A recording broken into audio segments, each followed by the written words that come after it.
The Iteration 1 patch was just collecting dust for a while, so it was time to take it down.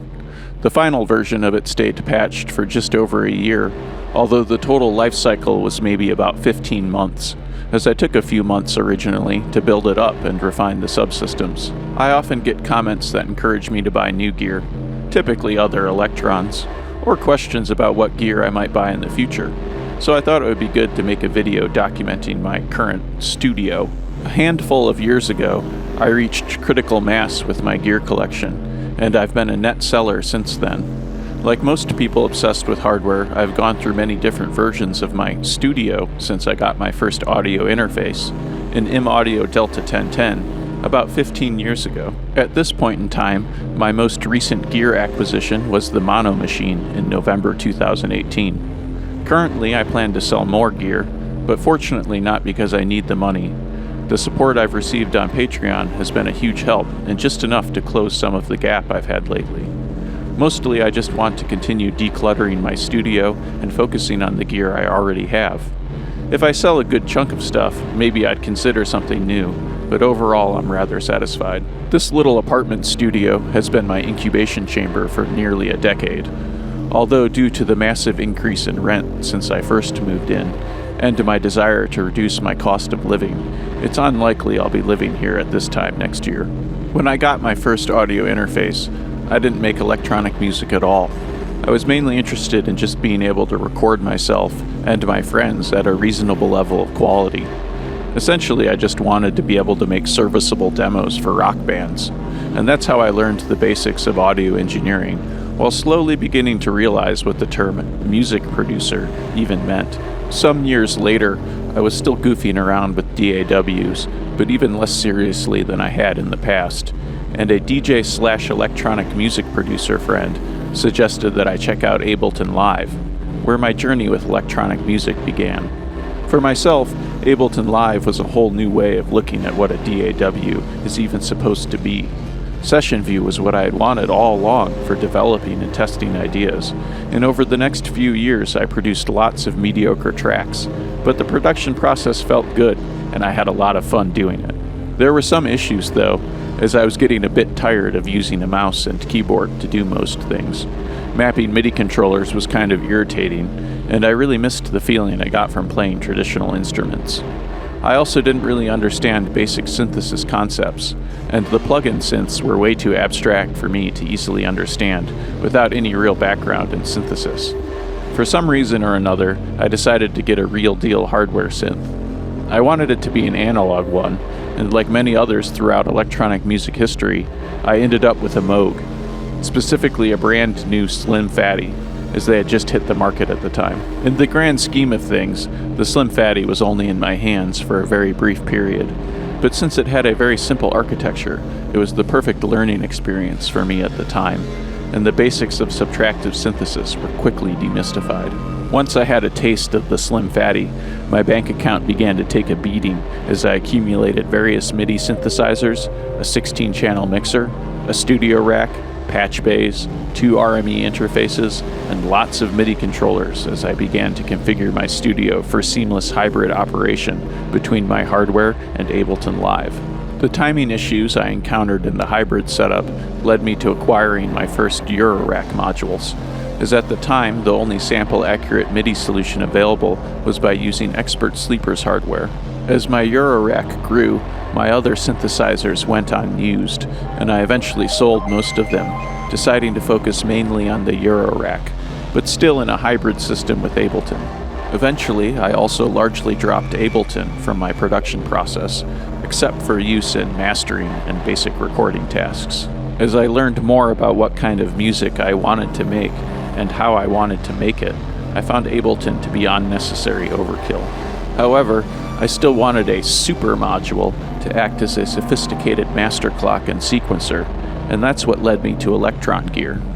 Around this same time, a good friend, for some random reason, bought a Machine Drum UW Mark II, and after borrowing it for a couple weeks, I knew that the Octatrack was something I needed to seriously investigate, which led to the initial idea for the Iteration 1 Super Patch. Rest in peace, Iteration 1.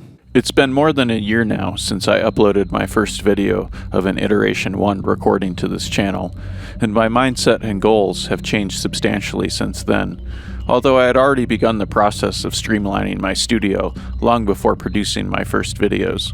The biggest overall change has been my switch from a single monolithic, integrated, and interconnected setup consisting of all of my gear to simpler project-based setups.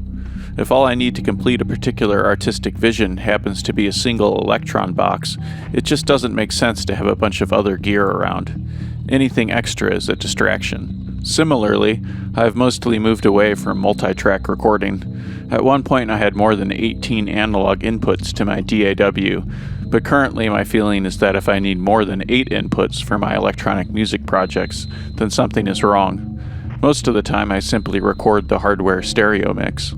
Over time, I found my multi-tracked hybrid setup to simply be too cumbersome, and if I'm truly unsatisfied with a mix, I prefer to just record it all over again. If I was recording a rock band, I'd want multi-track, but for my electronic music, I prefer the mix to be inextricably linked to the performance, and generally find that the inherent rough edges and imperfections help bring out more organic qualities and breathe life into the recordings. So what am I planning to sell? Top of the list is to trim the fat off my eurorack. There are a good chunk of modules I rarely or never use and am not planning to use much in the future. And there are even some modules from the Iteration 1 setup I am thinking about selling. The bass guitar is one I made myself. It's kind of a piece of junk in some ways, so that's the last we'll say about it for now. Those cable hangers saved my life, and these days, because I frequently rotate between focusing on just 1 or 2 electrons at a time, I tend to leave the ones I'm not using stacked up to keep things tidy. The FMR Audio RNCs and RNLA don't see as much action as they used to, and I'm thinking about selling one of the RNCs. It has been a long time since I used both simultaneously. The Bottlehead headphone amp is something I built during my most recent electronics DIY phase. It's interesting to listen through, but I don't tend to use it often, especially in warmer times of the year.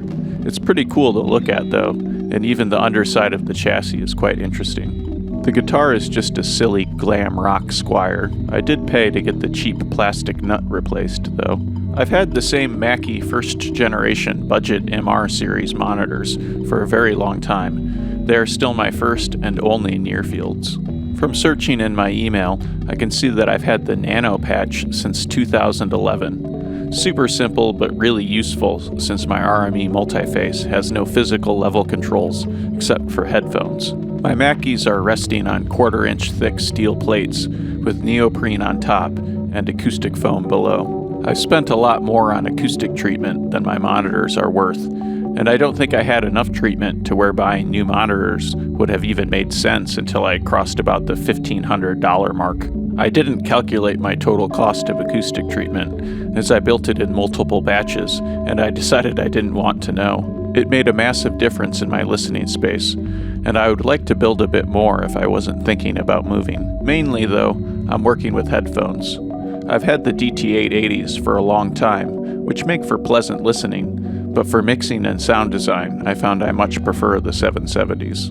My first Mark I Octatrack I bought used in early 2015. It's a textured black finish instead of the smooth black finish of my more recent Mark I Octatrack, which I bought brand new and on deep discount a month or two after the Mark II was released.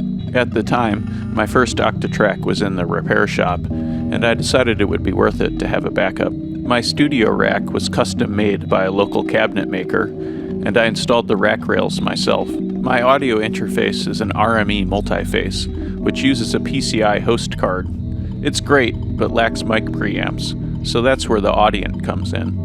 Currently, the rack patch bay is mainly for accessing the inputs on the RME multiface and patching the compressors into mic preamps. Also, my monitor send is hooked into the patch bay, so I can easily bypass the audio interface and patch hardware directly to the monitors.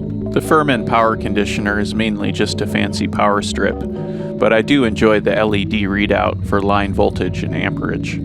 Below the power conditioner is my PC that I put into a rack-mountable case. My PC has been overdue for some upgrades for a while now. The modules in the studio rack are basically whatever doesn't fit in my other cases, along with my Expert Sleepers modules. I spent quite some time using Expert Sleepers with my hybrid setup. Silent Way is very unassuming, but incredibly powerful. Any studio that doesn't have a can of this stuff around is making a major mistake. Before I built my modular cases, I basically just used a bunch of tip-top happy ending kits. And as that hodgepodge system grew, I began to more regularly experience problems with noise and minor module malfunctions. After spending a handful of years playing with eurorack modules and learning how I like to use them, I eventually concluded that I wasn't interested in a single gigantic system, and that 3 rows of 168 HP was the biggest system I'd actually want to regularly use. I wasn't satisfied with the case options that were available and decided to build my own aluminum ones, with each case serving a somewhat different purpose. This small 6U 84 HP case was my prototype build before I built my 2 other big cases, which are of beefier construction and somewhat overbuilt. One cool thing I did with this small case was to make it so that the lid has a 2-inch insert that allows for 2 different lid depths, either 1 inch of clearance for maximum efficiency, or a full 3 inches of clearance to be able to travel while patched.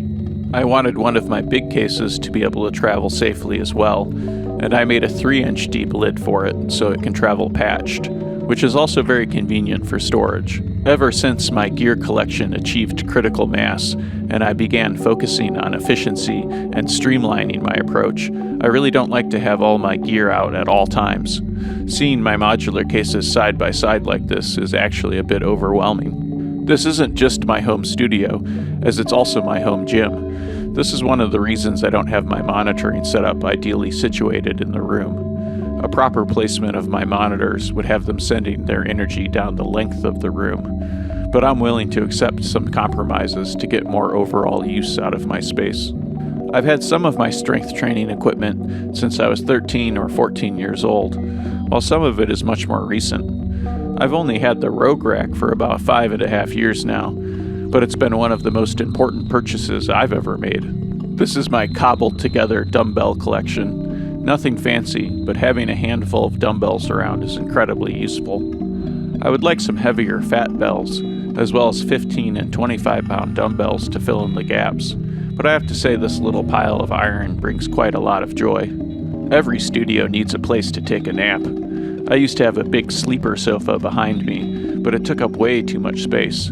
Replacing it with this Chase Lounge style futon was totally worth it, and my 2 modular cases that have lids fit neatly underneath it for convenient storage. This is the studio and home gym closet. It's where I store my extra barbells, weight plates, and rack attachments, as well as my DIY electronics hoard and a variety of music gear. This Fender Pro Junior I rescued from a friend's basement over a decade ago. I had it professionally repaired, and I replaced the driver with a Weber Silver 10. A big reason I've kept it, other than the fact that it's my only guitar amplifier, is that I've always been interested in reamping signals. So that's why I also bought a Weber attenuator, so I could drive the amp hard without blowing my ears out and annoying the neighbors. This is my friend's Moog Mother 32 that he basically forced me to borrow. It was fun to get a taste of the Moog sound back in the studio, but other than the one track where it was featured, I really haven't put it to much use. Just too many other things to work on and play with that are more interesting to me. These IntelliGel power supplies I'm going to put in one of my big modular cases, which currently have Moleco powers. I plan to put my Metasonics modules in one of my big cases, and the Moleco powers can't provide quite as much juice as the IntelliGel supplies. For maximum system stability and peace of mind, I like to make sure my eurorack systems have way more power available than they'll ever need. I used to have a ton of different MIDI controllers set up when I was doing a hybrid studio, but now they only come out when I have a specific need for them. The Korg pad control is possibly my favorite MIDI controller ever, and I quite like the Q-Nexus as well. The Q-Neo is an interesting and useful controller, but I can't stand to use it, as I can hear it emitting a faint, high-pitched whine, presumably from some sort of voltage inverter for the LEDs. It's just on the edge of my hearing perception and inevitably gives me a wicked headache. My opinion is that every studio needs a quality direct box, and probably a reamp box as well, considering how many people love to use guitar pedals with synths and samplers. It always surprises me that a lot of people don't seem to notice all the signal they're losing from impedance mismatches when using guitar pedals. This is one of the power supply bricks I use for my big modular cases. They're a bit different than other similar power supplies I've used, as they have a 4-pin DI-in connector, which is a definite upgrade from a barrel connector. These are utility straps I bought to use with my portable modular cases to make sure the lids stay tight and secure during transport. They also end up easily doubling as handle straps, which is why I didn't bother to put any handles on my cases. This box has most of my longer MIDI cables that I rarely use these days. Many of them are 1/8 inch to MIDI adapter cables meant to be used as part of an expert sleeper setup. This goofy DIY job right here is a little USB to MIDI host that I made so I can easily use USB MIDI controllers like the Korg Nano Control with the Octatrack.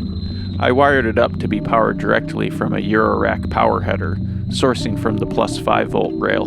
This is my microphone and random connectors bag. Unfortunately, I don't have any decent microphones, but I'd like to change that in the future. This little M-Audio mic preamp actually comes in handy quite often. Very useful in any situation where you need microphone preamps, but you don't need a mixer. It's also great for reamp loops or for bringing a quiet source up to modular level. This bag has all my guitar pedals in it, half of which are clones from Build Your Own Clone, which is pretty much how I got started doing DIY music electronics. I've built a phaser, a compressor, a bucket brigade delay, and a flanger. The Boss pedals are pretty self-explanatory: a bass chorus, a bass overdrive, a metal zone, and an octave pedal. The overdrive, chorus, and octave pedal are the pieces of music gear I've owned the longest, other than my very first electric bass, which doesn't make an appearance in this video. You may have noticed this small instrument case partially hidden on my bookshelf. It's my F-style mandolin, and I feel very lucky to have it. It's nothing special, just a typical mass production instrument, and basically the Squire of mandolins. But having a proper acoustic instrument around helps keep things in perspective, and unlike the rest of the studio, it can still make a sound when the power goes out. This box holds my mutable instruments Shruti 1s, MIDI PAL, and Ambica. Other than the Electrons, the mutable DIY designs I built are the only standalone synthesizers I didn't purge after deciding to focus on a modular approach. I'm a big fan of how the Shruti 1 and Ambica push the limits of their hardware capabilities, and in many ways I find these earlier mutable instruments to be a bit more interesting and flavorful than the far more refined eurorack modules.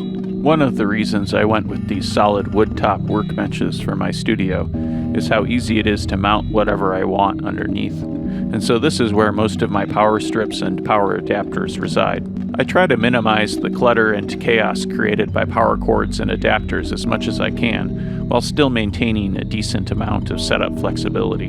And this is the most important member of the studio, my primary co-producer, who also doubles as the studio dog, Sir Greybeard, Nunu, Fuzzynuts.